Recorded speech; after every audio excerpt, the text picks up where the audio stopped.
Ame sabi ka chan thakam petu kam pathiamin thang tas kause nin chun karak sak ding mi chu boipa nang ma long hi diriam ten akado tu na si I nang ma cha a na rian cha a pumpek zong kadu ti mi la salai diriam ten ti salai nang ma long hi diriam ten akado tu aka kam tu le aka dirpi tu nasi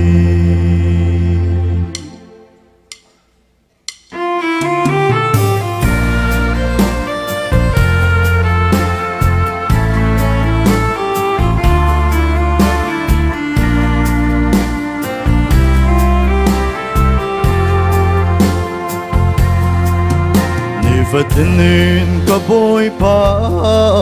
naduna tua ko kadu ni fatinin ka boy pa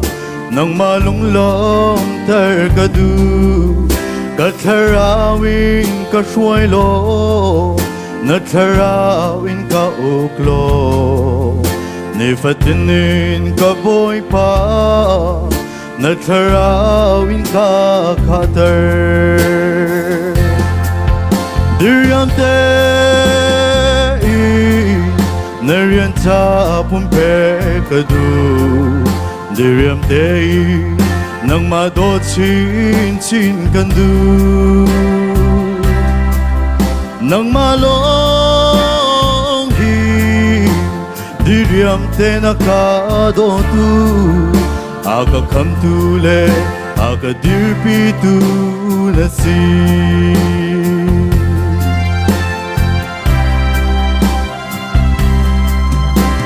fatinin ka boy pa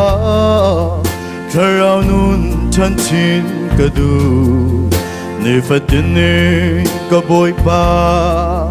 zumnak nungin ka khatar tharaw thai ka tlai tar lo kanun na no mui chuang se ka pum le ka tharaw hi na sumpar nak sa kamang diriam te narian ta pumpe kadu diriam te nang mado chin chin kandu nang malong hi diriam te nakado tu aka kam tu le aka dirpi tu nasi